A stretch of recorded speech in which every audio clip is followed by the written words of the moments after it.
Online. Hey guys, are we online?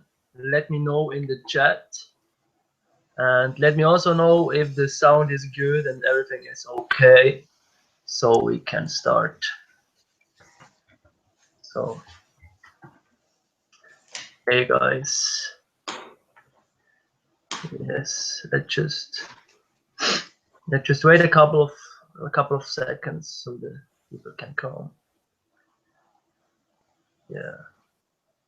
So guys, as a quick introduction, my name is Charlie. I'm the co-founder of the Lifestyle Design Convention, and it will be a convention which will take place in January next year. And we will invite like our author, bloggers, entrepreneurs, and we will also have attendees. And during this weekend, we will work on ourselves and yeah, hopefully find the life of our dreams and basically grow together.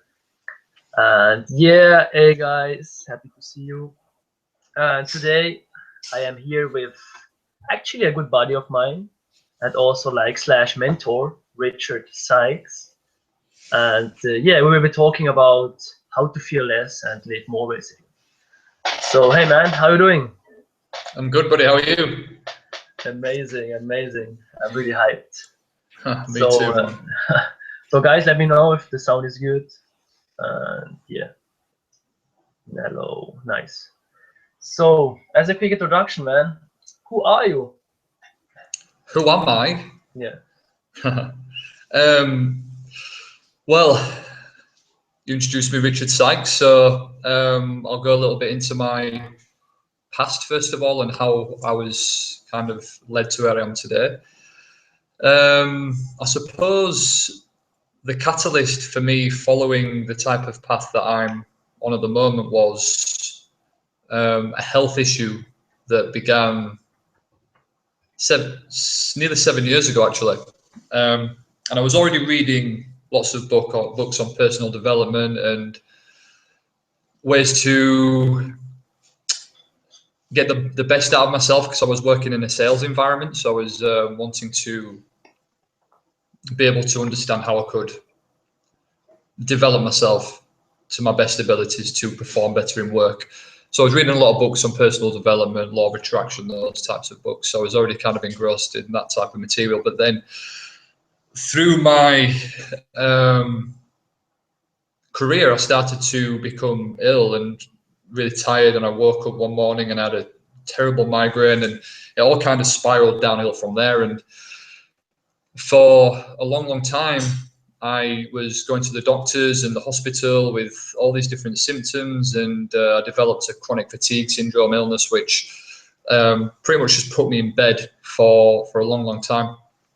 And I wasn't sure what to do, because the doctors didn't have any advice either. They were trying to give me tablets to suppress the symptoms, but I wanted to know what the cause was and cure the cause.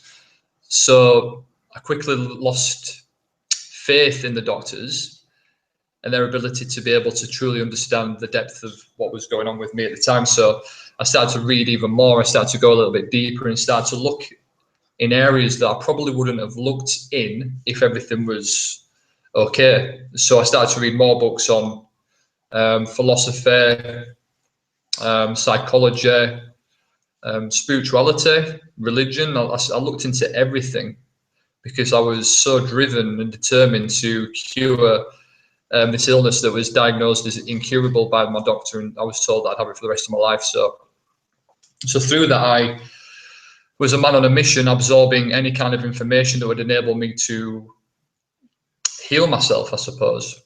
And from there, I decided to go traveling. And me and my was then fiance went traveling, and we was traveling for 12 months around the world. And I was able to meet lots of people that were on a similar path, that had left an environment that wasn't giving them what they wanted.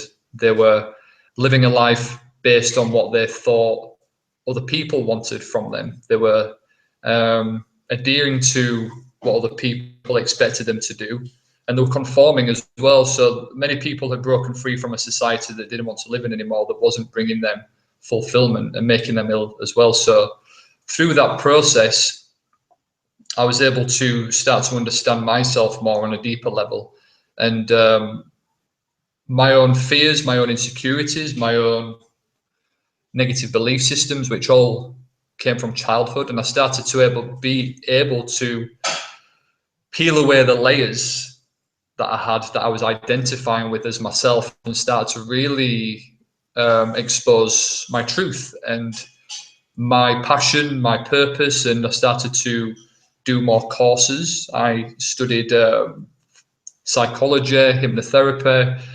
I became a practitioner in something called theta healing, which is similar to hypnotherapy. I became a practitioner in EFT, which is emotional freedom technique, which is the tapping to release all the emotions, matrix re-imprinting. All these alternative therapies I kind of brought together and started to work with people in Thailand, where I was at the time.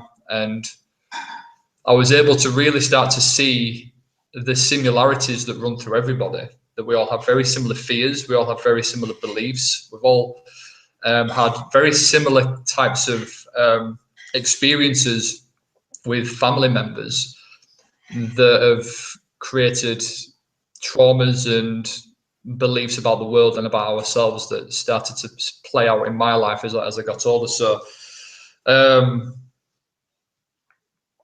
through that experience, I was able to start to heal myself, and I was cured of this illness that I had, but accidentally found my passion, which was working with other people, and to really start to understand the thread that runs through everybody excites me, and that's what I've dedicated my life to, and that's what I'm doing today as well. So I suppose that's who I am. Nice. And just people know you're also coaching right now, right? You also coach people. Yeah, I was working more in a therapy setting, so it was based more in delving into people's shadow side and understanding why they were struggling with something that they came to see me about that they wanted to let go of. So it was more therapy, which really gave me the tools to quickly identify unconscious beliefs and patterns and where patterns were being fueled from. So I brought everything together into more of a coaching practice, because I was kind of naturally coaching people anyway. Because after a session, people were able to understand the cause of what they were struggling with for many years. But I didn't want to leave people feeling down so I started to coach and give them more strategies moving forwards of how they could implement change in their own life and not just rely on other people to help them, rather than take the power into their own hands and help themselves, because that's where true change comes from. And as a coach, all we can really do is guide people back to their truth and their power and enable them to see what they're capable of, because nobody really needs a coach. I suppose but the beauty of having a coach is that we're able to sometimes point into areas that they can't see. Nice, amazing. So yeah, just as an information for all the people watching, first I will ask Richard some general questions, and then later, after 30 minutes, you can ask every question you want, like in the chat on the right, like some personal stuff, some situations you are facing, or yeah, basically everything you want. So to start with, like really in general, what is fear? What is fear? So fear is obviously an epidemic that's affecting every single person, or most of the population on the planet. At some point in their lives, we're all affected by fear. But I believe that there's a big misconception when it comes to fear, and we allow fear to influence and dictate our decisions and kind of put us in a box that prevents us from living the type of life that we want to live. But essentially, fear is an indication that we have a belief that isn't in line with our true self. And when I say true self, I mean that when we're children, and this is probably a good place to start. in childhood, we are very much connected to our truth. We embody truth. We know who we are. We go outside and we play, and we're very connected to the present moment, and we're not worrying about the future or dwelling on the past. We're just in tune with that moment, focusing on the only thing that matters, which is the now, the present moment, playing, enjoying life. And we don't have any resistance or reluctance to run around naked and just be ourselves and express ourselves. We don't hide in a corner just thinking, what will people think? We're very much in line with who we are. But what happens is, with everybody, pretty much, we're all conditioned out of our natural sense of self, that natural truth, that natural connection that we have with ourselves. We are conditioned out of that self and more into a conditioned self that embodies many limiting belief systems and insecurities. And the interesting thing is that these beliefs don't necessarily belong to us. We end up absorbing beliefs that will store themselves in our subconscious, that will have been passed down by family members, that may have been in the family for generations. So our great grandparents may have had a belief that we now have, but we unknowingly will create our reality through this belief because it's subconscious, we can't see it. So through this belief system that we have, we will develop insecurities, we'll have fears, and a fear, like I said at the beginning, is basically highlights that there's a belief somewhere within us that is out of alignment with who we are. Because if we want to do something that we consciously understand and know will bring us a lot of enjoyment, excitement and pleasure, but we have resistance to do that thing, then why do we have resistance to do that thing? Why do we have fear to do the very thing that we enjoy? If we can look at it just as a clear path and think, this is the life I want to live, this is the career I want to focus my energy and my life in this direction, and I know that this will bring me a lot of happiness, it will bring me fulfillment, it will bring me energy, it will bring me excitement, but I have fear that won't let me do it, then why? It doesn't make sense. Why would we have fear to do the very thing that we know would bring us everything that we desire, everything that we dream of? And that highlights that there's a belief system out of alignment. There's something that we believe would happen if we choose to do the very thing that we want to do. So I believe that that's what fear is, and there's many different fears. There's some very deep-rooted fears that we have, but essentially I believe that fear is the fragrance of a belief that isn't true, Mm-hmm. which the mind will always make worse than what it is. Mm-hmm. Mm-hmm. And what's actually also the biggest fear people deal with? Well, there was a study done that I read about, and they did a survey where they found out what the biggest fear was on the planet, and it was a fear of public speaking. And it was very interesting to hear that and see that. And if you think about it, public speaking is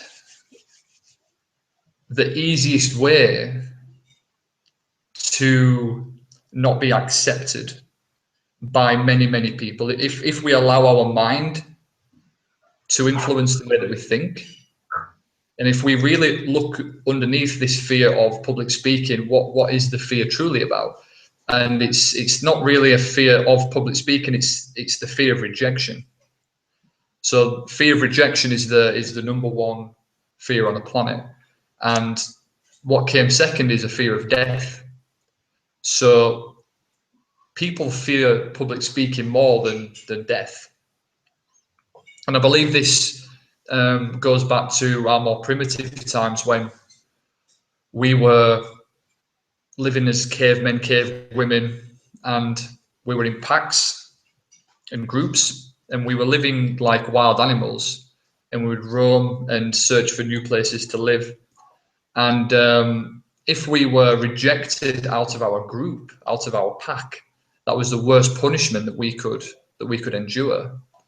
It was seen worse than death. So this rejection, this deep-rooted fear of rejection, is in our DNA. That's why everybody has it at varying intensities. Some people have it to the point where maybe they can't leave the house. Maybe they don't want to look in a person's eyes, because if the other person doesn't smile, they'll feel rejected. It can run very deep. It was my greatest fear that I had to really work with and allow myself to feel it to enable it to start decreasing. But the greatest fear is, fear of rejection. And I also witnessed that through working with other people, that at the core of what people are really afraid of is not being accepted for who they are and being rejected for who they are. Nice, interesting. Yeah. So also like a question that I had is, how can you let go of this fear or fears in general?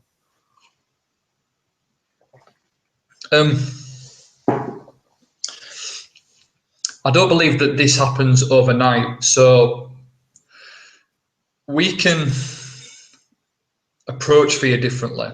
And I believe that the best way to start to decrease our fears is to redefine them and redefine what they actually are. And I think the first way to do this is to understand where the fear is coming from. So if we understand where the fear is coming from, we know what we're working with. That's the first step. And then the second step is to truly understand that fear is something that's just happening to us, to trying to make us avoid something that we don't want to do unconsciously that might bring us harm. Which, when we truly think about it, if we think into this whole fear of rejection, and we look at times that we were ourselves, for example, if we have a fear of rejection, that might suppress our ability to be ourselves, just to truly express ourselves like we did when we were children. And we think back to a time that we naturally just allowed ourselves to be ourselves, and think how that was received by other people. Was it received well? Did other people respect us? Did other people resonate with us? How was it received? And one of the biggest things that I believe people dislike is somebody who's unauthentic. So we have a fear of rejection to the point that we will suppress our true nature, because if we are ourselves, what will people think? Will we be rejected who we are? So then we start to suppress ourselves. We start to have fear about saying certain things in case the other person might not agree with it, and then they might reject us or not accept us. But when we truly think about the polarity of this, that people dislike others really that are being authentic, as opposed to people that are being authentic, and we gravitate more towards people that we find attractive. And the reason we find attractive, the reason that we find elements of a person attractive is because they will have a quality that we want. And confidence obviously is an attractive quality, because most people want more confidence. And when we are being authentic, when we are truly being ourselves, people gravitate towards those types of people because they want to be authentic. They want to be a child again. They want to be able to express themselves without any fear. So I believe the best way to start to let go of fear is to redefine it, is to say, okay, I feel fear right now. Why? Why do I feel fear right now? What was I thinking of doing? What was I about to do? Or what am I going to do that's bringing up this fear, bringing up this resistance? And what would be the worst thing that would happen if I was to do this thing? And that might sound like a strange question, but if somebody truly wants to do something and they're not doing it, then why? There's the belief that's stopping them doing that. So when we ask ourselves, let's say, for example, somebody has again, we'll go back to a type of career that they want to live. Somebody has a career that they want to follow, that brings them a lot of passion, and they love to do this thing, but they've got fear. Then why? Why have they got that fear? And if they ask themselves, okay, well, what is the worst thing that would happen if I was to do this? Initially, that might sound like a stupid question. Well, people would say, well, nothing, because I'll be doing what I love. But then you say, okay, well, just think about what the worst thing would be if you was to do what you love to do, if you was to be the person you want to be, if you was to truly step out of this box of fear and to express yourself, then you'll find that you get questions answered with answers like, well, if I'm fully myself, if I'm doing the thing I want to do, if I'm successful, then how will people see me? Will people accept me? Will people judge me? Will people reject me? And then that's the belief that then starts to show us parts of ourselves that we can't see. So when we can see the beliefs that are fueling the fears and truly expose the beliefs for what they are and see them and ask ourselves, well, is this belief true? Is it true? If I truly do what I love, if I'm completely connected to my truth, if I'm living the life I want to live, will the people that are closest to me really reject me for being that person? And if the answer is no, then you can let the belief go. You can just say, well, this belief doesn't serve me. It probably doesn't even belong to me. I've probably picked it up from a family member, so I'll just choose to let it go. And then that's a process, but it gives us more control. It gives us more power, because when we can redefine fear and understand what it is, understand it's being fueled by a belief, then it gives us more control, and then we can move through the fear. We can feel the fear and carry on doing what we're wanting to do. I think that answered your question. Hopefully it did. Mm-hmm. So to summarize, you say like to dismiss the fear, you have to consciously ask yourself which belief is causing the fear, and then when you have the belief, for example, just as an example, back in the day, I was afraid of public speaking. So I guess I was afraid because I thought the stuff I have to say is not good enough, right? So then I get conscious of this belief, like the stuff I have to say is not good enough, and then consciously I have to find evidence that this belief is not true, right?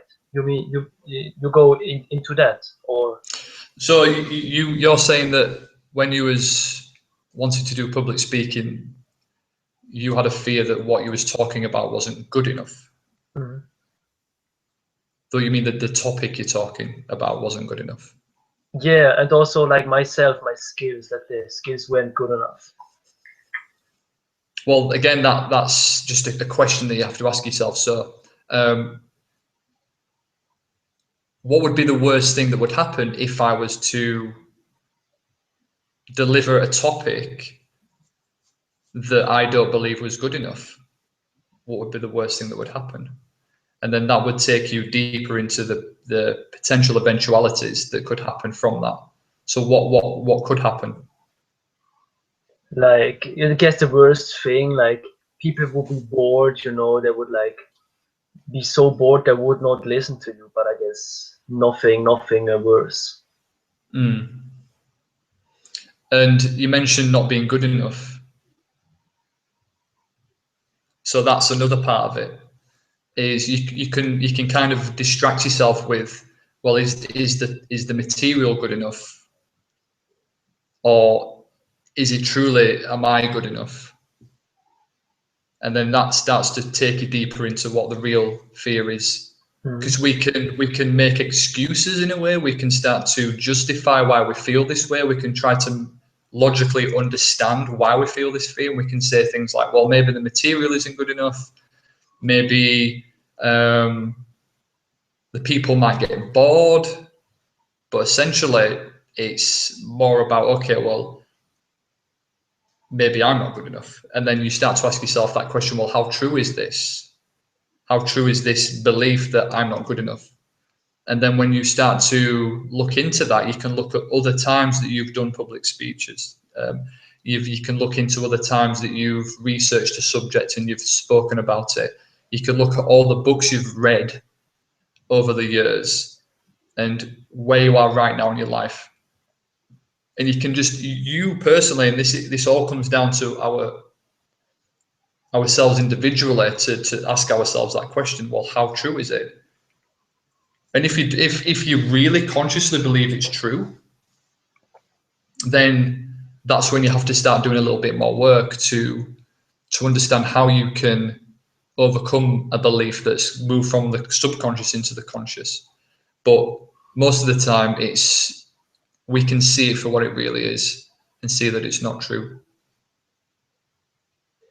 Yeah. Okay, so for example, like somebody wants to start with, let's say, public speaking. Let's take the most extreme case, and he never did it. So what he has to do then, he has to find some other references in his life to dismiss his old belief, right? Or he has to start to do something to dismiss his old belief. For example, to immediately like start to do some short speeches or some stuff that that is less scary, and then to step it up, right? To like fuel the new belief that he is good enough. Does it make sense? Repeat that one more time. Like we take somebody that wants to start to do public speaking, but he never did it before, and he thinks that yeah, he has this fear of public speaking, and he thinks that he's not good enough to start with public speaking because he has no references to dismiss his old belief that he's not good enough to start with it. So what he has to do then is to collect like references in his life to fuel his new belief that he is actually good enough, that he has no reason to fear public speaking. Exactly. Yeah. So this is obviously we're going straight to the most feared fear of them all, which is public speaking. So with this, it's not like we can just click our fingers and say, well, this is the strategy, and then they can stand up and speak and everything's fine. Or maybe it can be, but we're all at different stages in our lives and we all have varying belief systems. But essentially, when it comes to public speaking, if somebody had a fear or has a fear of public speaking and they don't think they're good enough, then the best way to start would be to understand exactly what it is you're wanting to speak about.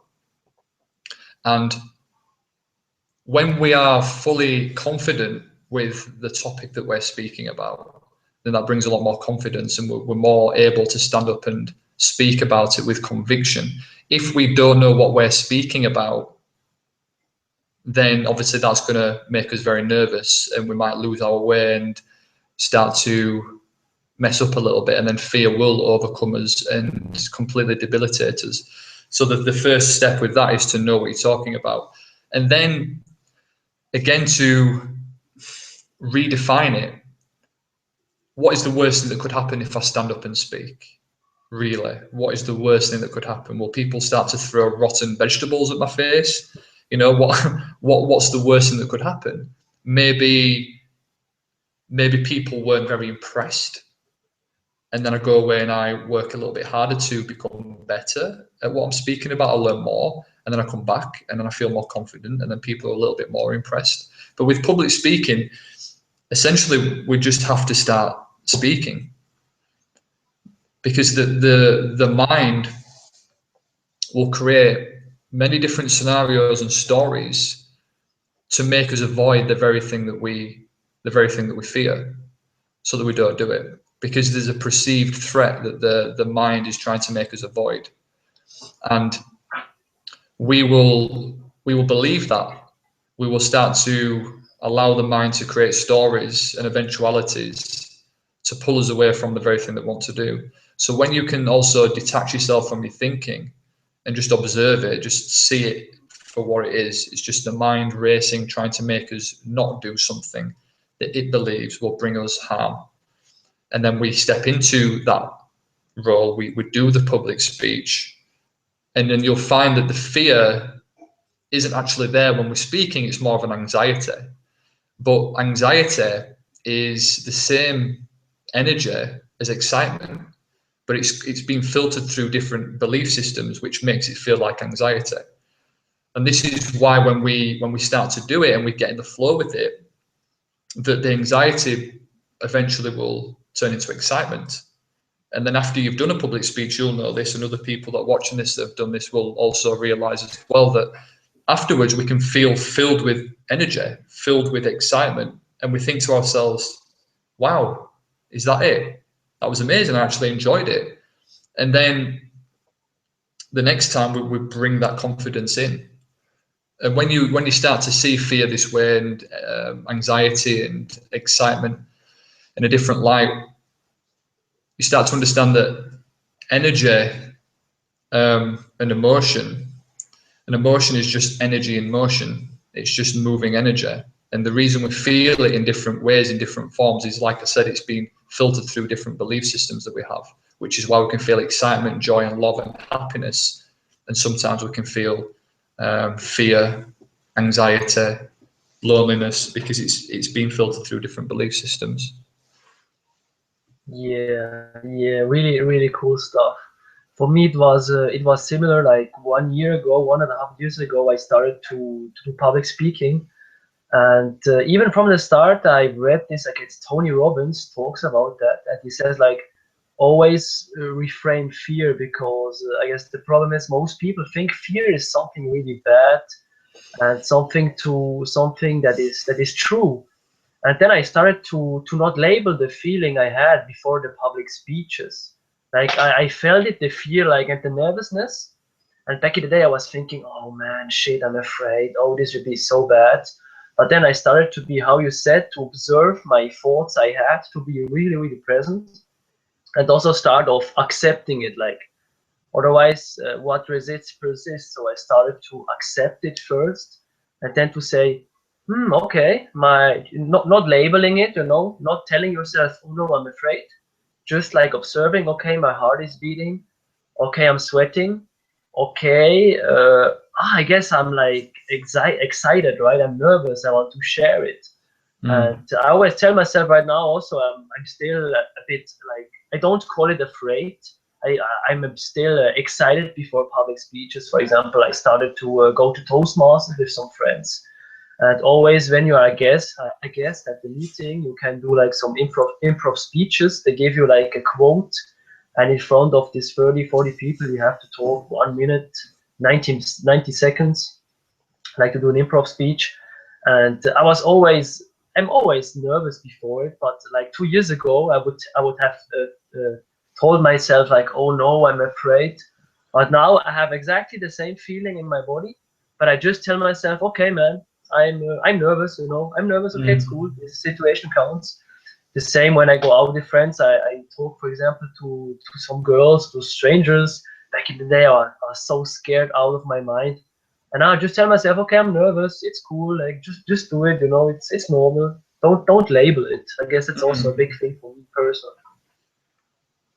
Yeah, absolutely, and that's the beautiful thing about when we start to step out of our comfort zones. And our comfort zone, essentially, the border of the comfort zone is fear.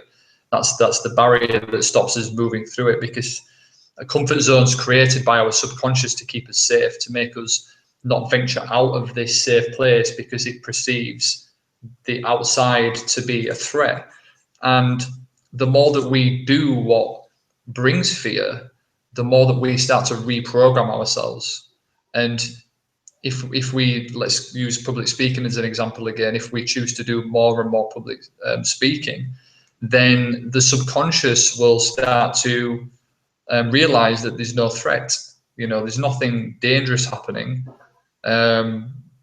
So let's just take away this fear. Let's reduce this fear. Let's reduce this anxiety, because we don't need to create this anxiety anymore, because nothing bad's happening.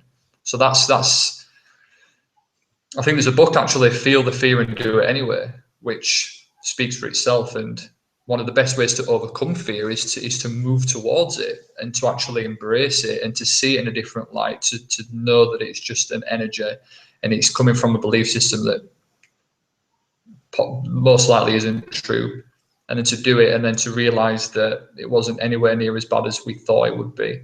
And that's the other thing that the mind does very well, is to pull us away from doing the thing that we want to do.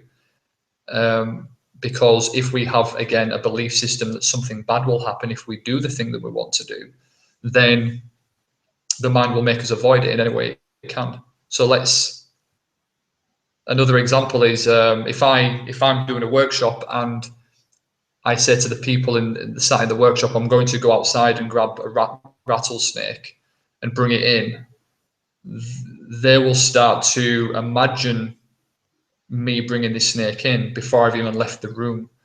They will start to picture that snake in the room. They might even imagine that snake's trying to bite them. So they will, the heart might start pounding heavier, they might start to go into a state of anxiety, and nothing's happened yet. But the only thing that has happened is the mind has created a story of an eventuality, something that could happen. And the mind doesn't know the difference between what we imagine and what's real. The body will always react in the same way. That's why when we watch a scary movie, the body will feel afraid, because our mind is telling our body that something bad is happening. So that's why we feel scared. So there isn't any difference between what we imagine and what's real. That's why the mind will always create extreme scenarios and eventualities of things that could happen if we choose to do the things that go against the belief systems that we have. So when we really see the mind and what it's trying to do, we can move away from it and realize it's not true. But when we allow the mind to tell us stories and start to believe them, then that's when the fear really starts to overcome us. And it's only a problem when we act through fear. When we start to act through fear, that's when we ignite it. That's when we start to shape our reality through our fear. But there's nothing wrong with feeling fear and acting through it, acting beyond it. Because when we act with it, it will control us. But when we go beyond it, even if we feel it, that's when we can move through it. Nice, yeah. So the last question I have before we can go to the audience question is that how can we still move forward and achieve the things we want to achieve while experiencing fear? So how can we still do the things we want to do when fear is present? Is that what you mean? Yeah, exactly. Yeah. Well, the first thing to do is, well, we could do a little exercise actually. Is we can ask ourselves a question, and first of all, we can write down what it is that we want. So whoever's watching the pre-recorded version, if we just write down on a piece of paper, what do I want? And it can be anything that's more immediate, something that you're wanting to achieve, and just write that down. Write the thing down that you want to achieve.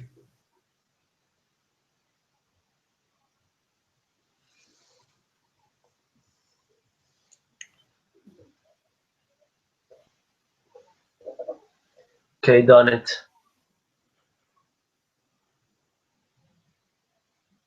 Now write down the things that you've been doing to prevent you from getting or having or being what you want. And what I mean by this is any kind of behavior,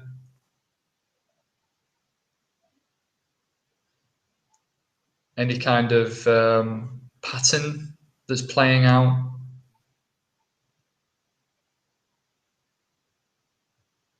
Anything that you're doing that's preventing you from actually achieving, having or being what you want to have, be, or do.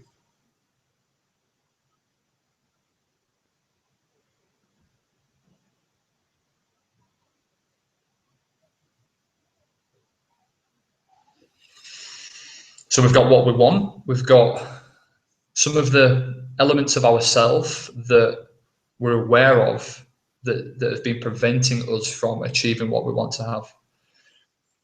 And then the last question is, what would be the worst thing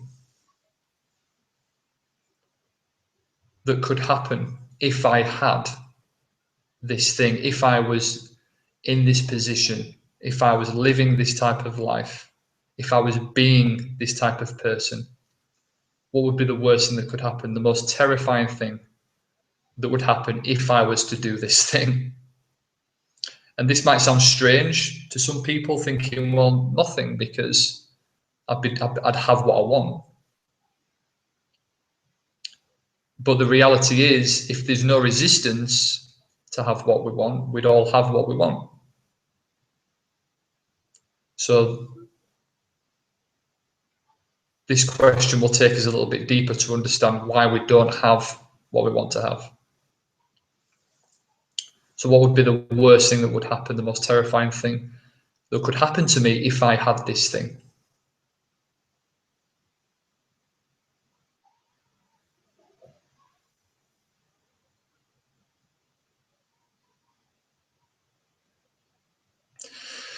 An example I can give, a quite recent example actually, somebody I was working with, and he wanted a girlfriend. That's what I asked him, what do you want? And he said, well, I want a girlfriend.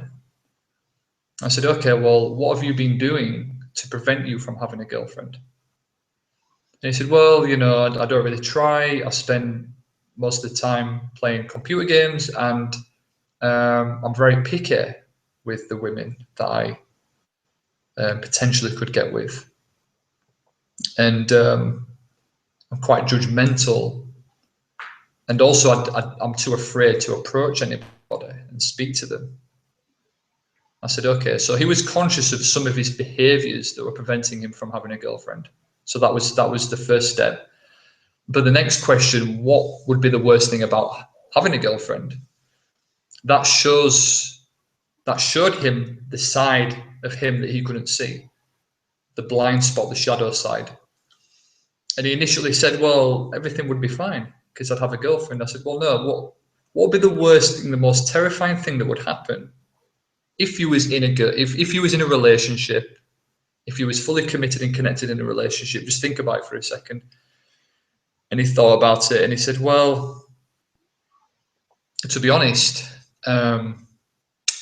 if I'm in a relationship with a woman and it's very deep, then I might lose myself.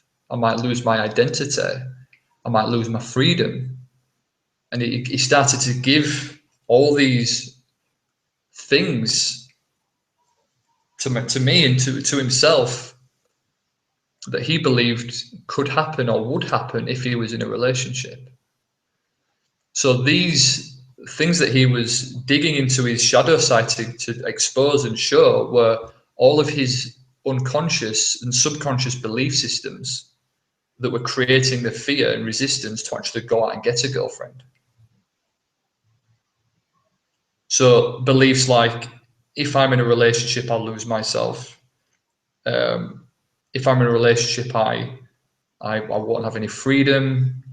I'll lose my identity. I won't be able to play my computer games anymore because I'll lose my freedom. All these things that he believed would happen if he was in a relationship.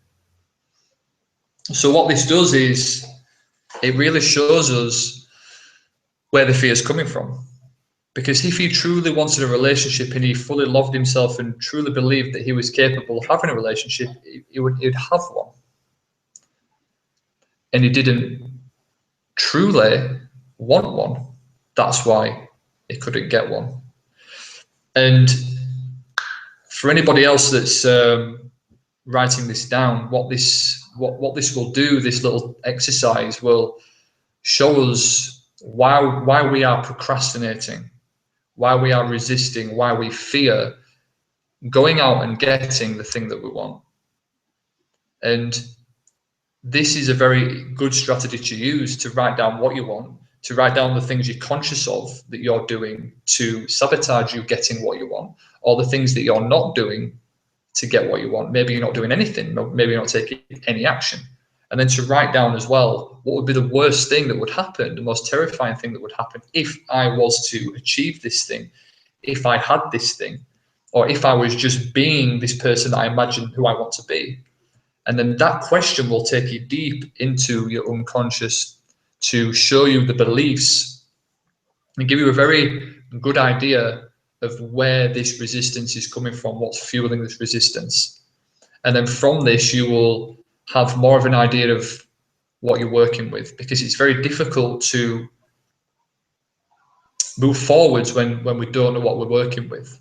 Fear will just consume us and manipulate us and pull us away. But when we can identify fear and say, okay, this is fear, this is the fear that I've had before that's pulling me away from doing this thing, from approaching this woman, from moving into this relationship, because I've got this belief that isn't true, that if I get into a relationship, I'll lose myself, I'll lose my identity, I'll lose my freedom. And I say it isn't true, maybe it is true. Maybe we will attract the wrong partner and maybe that will happen. But more so if we allow it to happen, if we move into a relationship and we're not being authentic, we're not truly being ourselves, we're not saying from day one, this is who I am.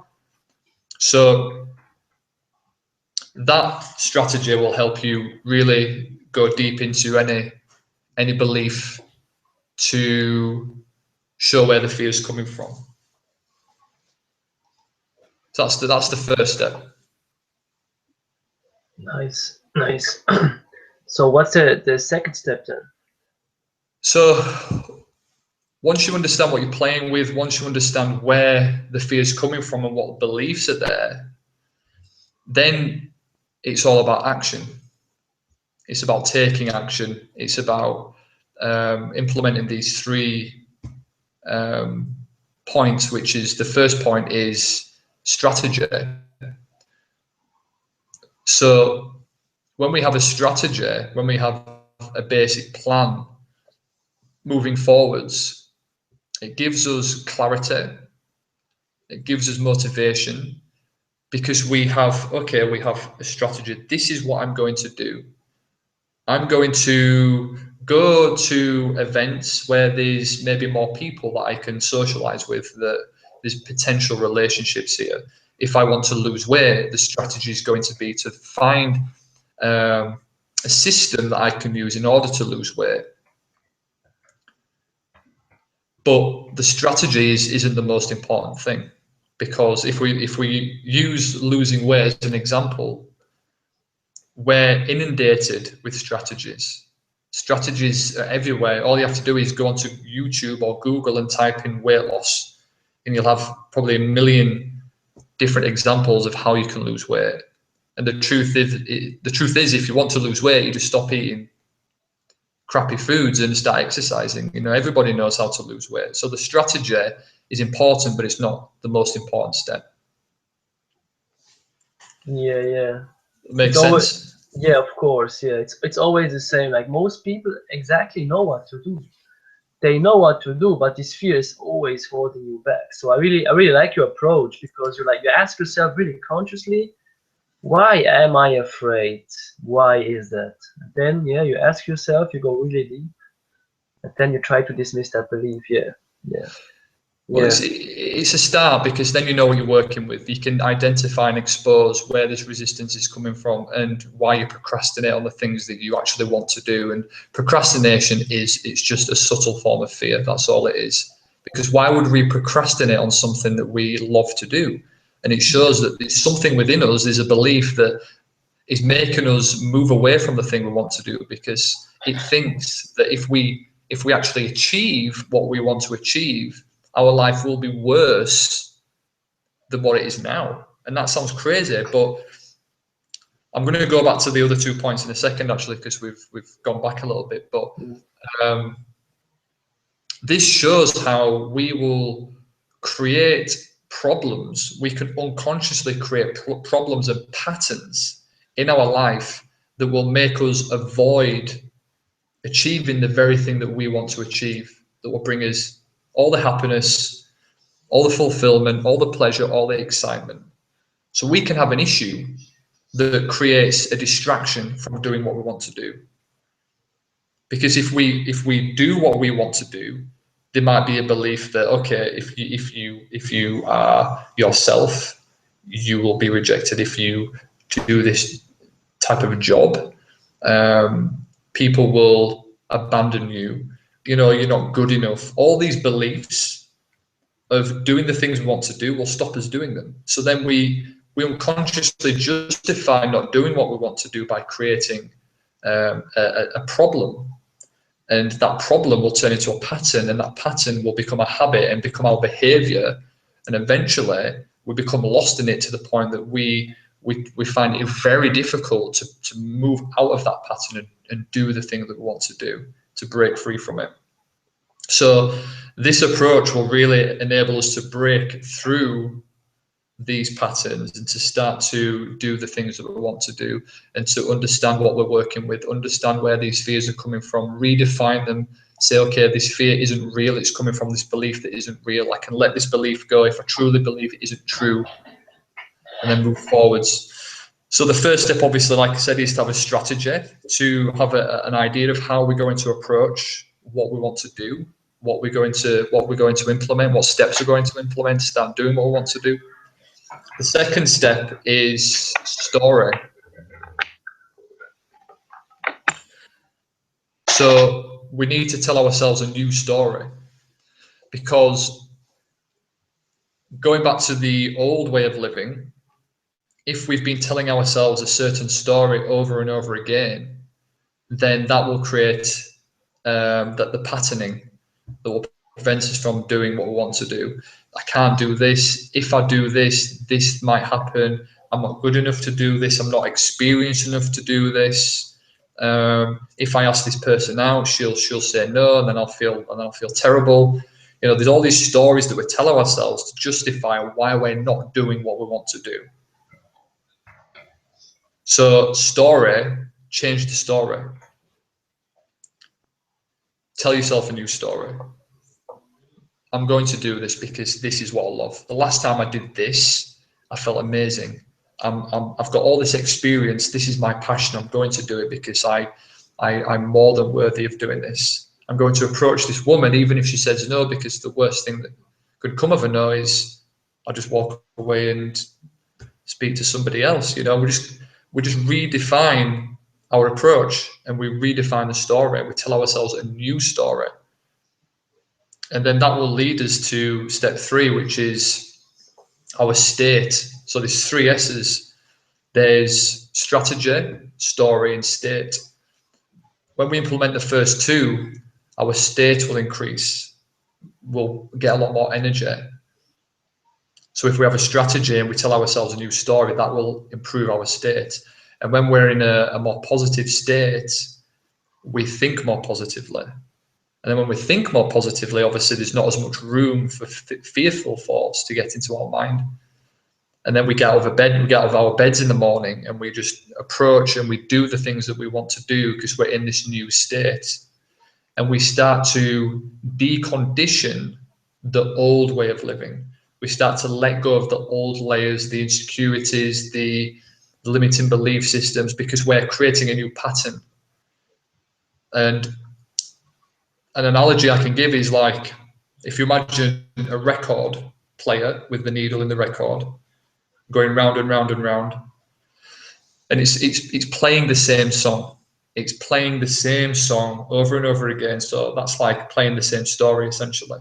And the groove gets deeper and deeper and deeper the more that we play that same song. But when we start to tell ourselves a new story, when we take action, when we create a strategy and we tell ourselves a new story, it's like we're knocking the needle out of that groove onto another part of the record, and we start to create a new groove, we start to create a new pattern, a new story.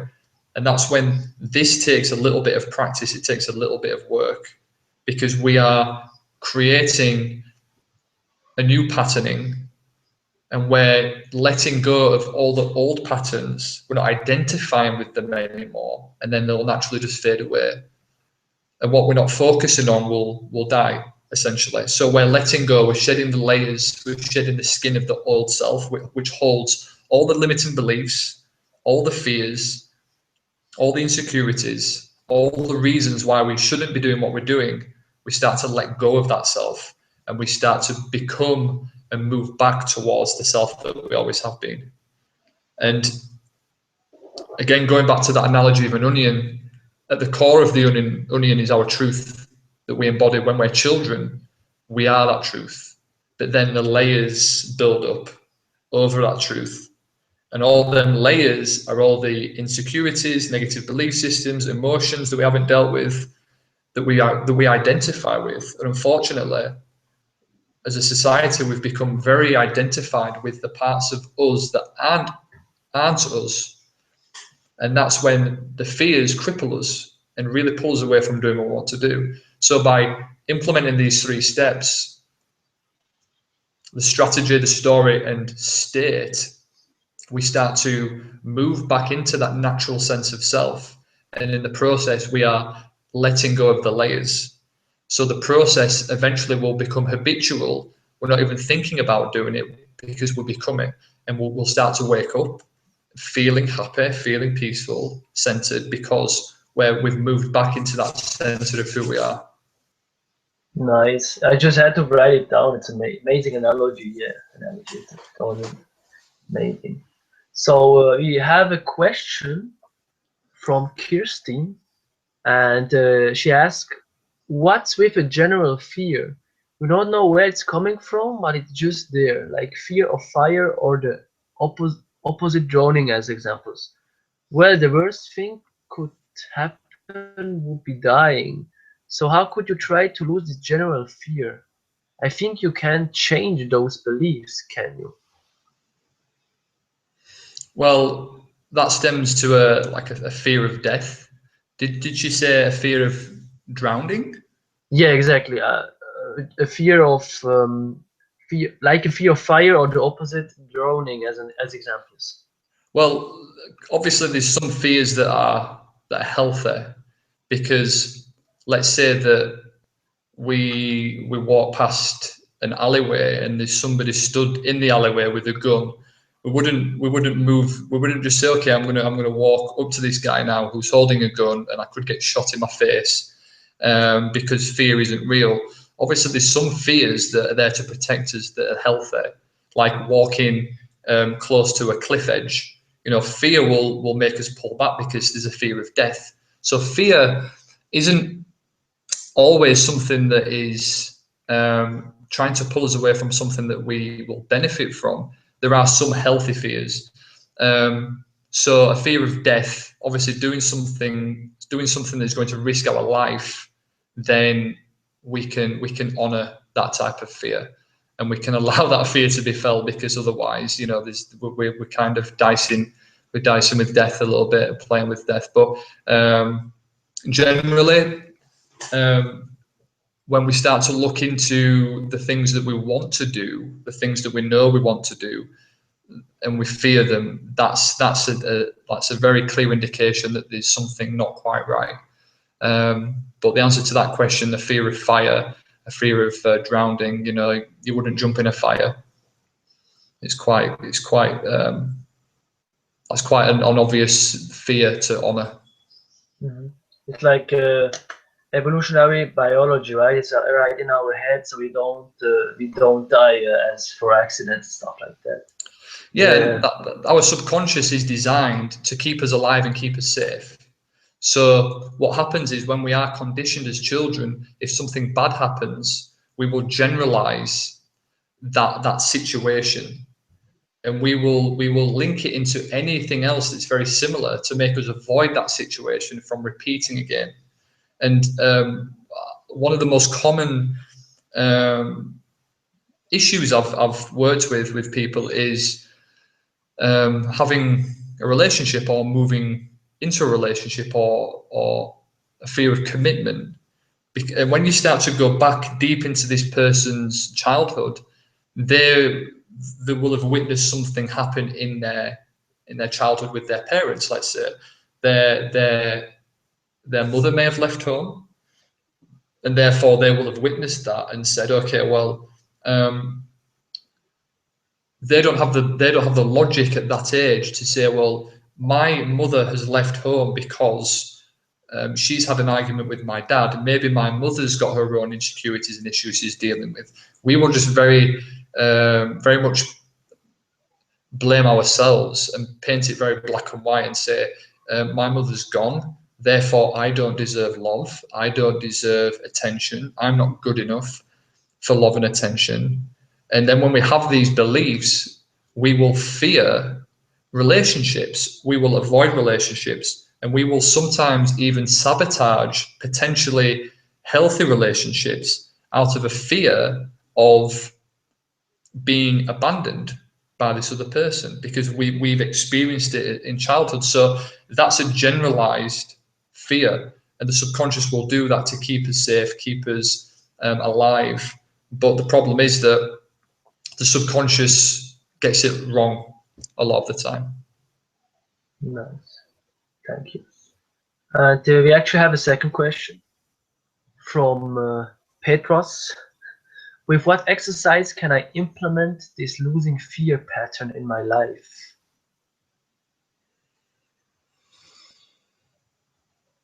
Well, the exercise we just spoke about, which is the first step, which is to write down what you want, and then to write down all the things that you're doing to prevent you from getting what you want or doing the thing you want to do. Because fear essentially is a fear of doing something or a fear of being somebody. There's obviously something we're fearful of. So what is it that you want to do? What is it that you have been doing to stop you doing the thing you want to do? And then what is the worst thing that would happen if you do the thing you want to do? And then the worst thing that would happen if you do the thing you want to do will bring you to the potential outcomes that could happen. If I do this thing, I might be rejected for doing this thing. I might be ridiculed. People might not like me for doing this thing. You know, I might lose my freedom if I'm in a relationship.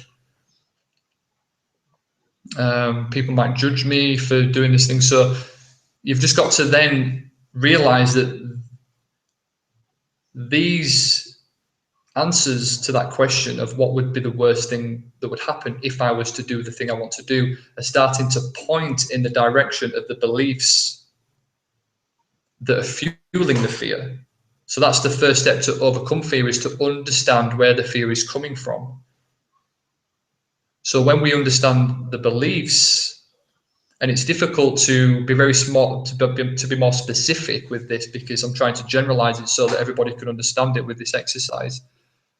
But thinking into the worst thing that would happen if we was to do the thing we want to do will expose the belief that is creating the fear that's stopping us doing the thing we want to do. Because the reality is that if we had no resistance or fear that were preventing us doing what we want to do, we would all be doing what we want to do. We'd all be living the type of life we want to live. None of us would be having any resistance to express ourselves. So these questions will take you deep into your subconscious and show you the reasons why you're not doing what you want to do, why you're not being the person you want to be. So the beliefs fuel the fear. Once you understand this, you can say, okay, when I choose to do this, I feel fear. And that is because the fear is coming from this belief. The belief is not true. I can let that belief go. And therefore, I can see the fear for exactly what it is. It's just my subconscious trying to protect me from doing something that it thinks will bring me harm, which also is not true. So I'm going to do this thing. I'm going to go beyond this fear. And when you start to do that and you see fear in a different light, you can purely see fear as a doorway into stepping into the person that you want to be and to do the things you want to do. So that's the first step, is to understand more about where this fear is coming from. And then the second strategy is to have a strategy moving forwards. Okay, so what am I going to do to achieve what I want to achieve? Now knowing that this is the fear. Now knowing that this is where the fear is coming from. I'm going to do this, I'm going to do that, I'm going to attend Toastmasters workshops, I'm going to go to dating events, I'm going to put myself into the situations that bring up fear because fear isn't really true. It's not really helping me.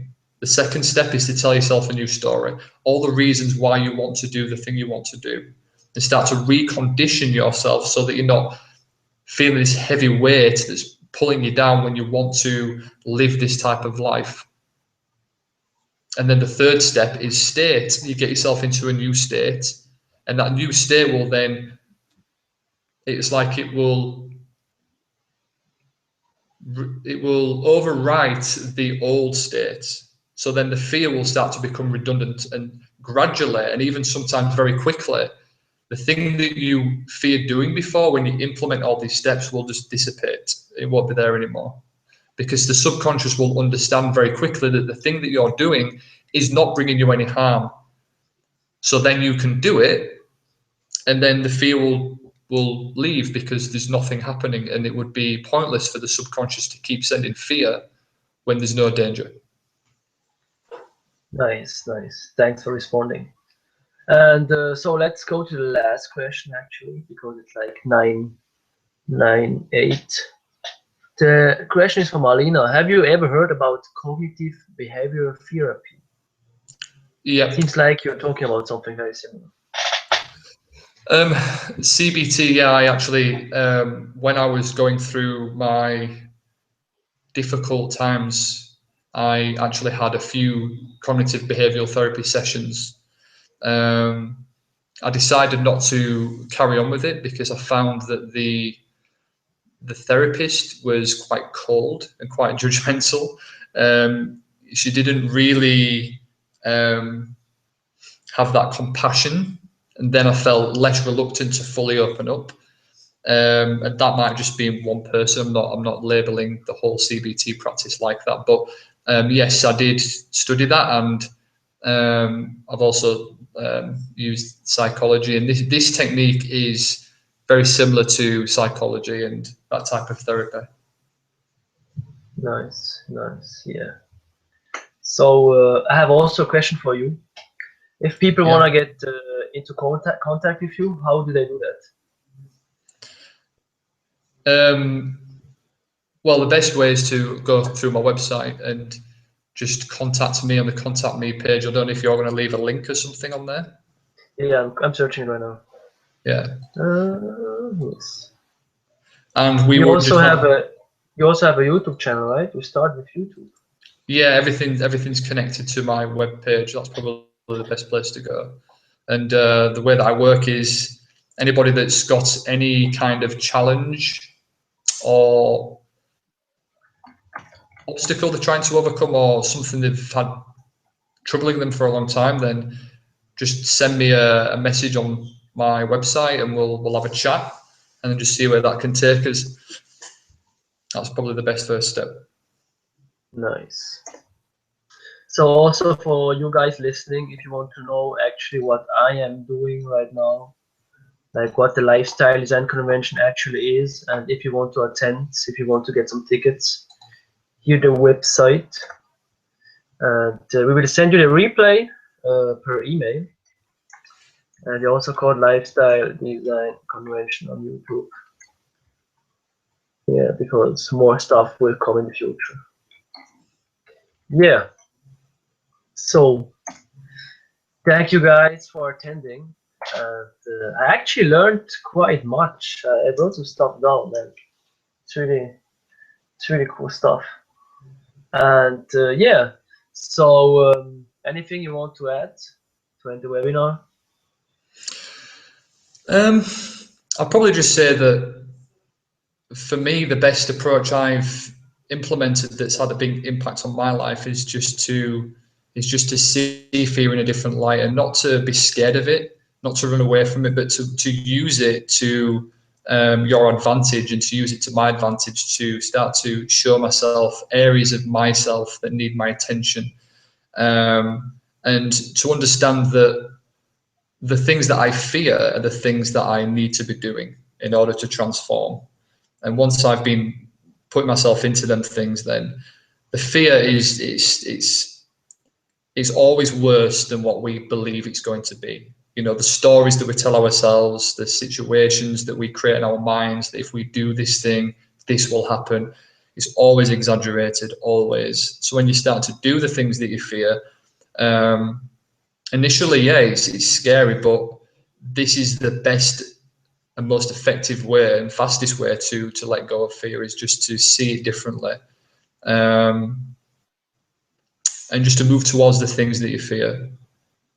Because there's many different tricks and techniques and strategies and all these, you know, NLP techniques, look up to the right, scroll your eyes around, and all these different things that, you know, we can try all this all day long. And maybe we're always searching for a quick fix, a way to snap us out of something that we're dealing with. But the reality is, you know, it's going to take a little bit of practice. You know, we're going to have to start to move towards the things that we fear, to truly see if it's true. You know, if there's any truth behind these things that we fear, and that's when we start to really let go of the insecure self and move back towards the true self.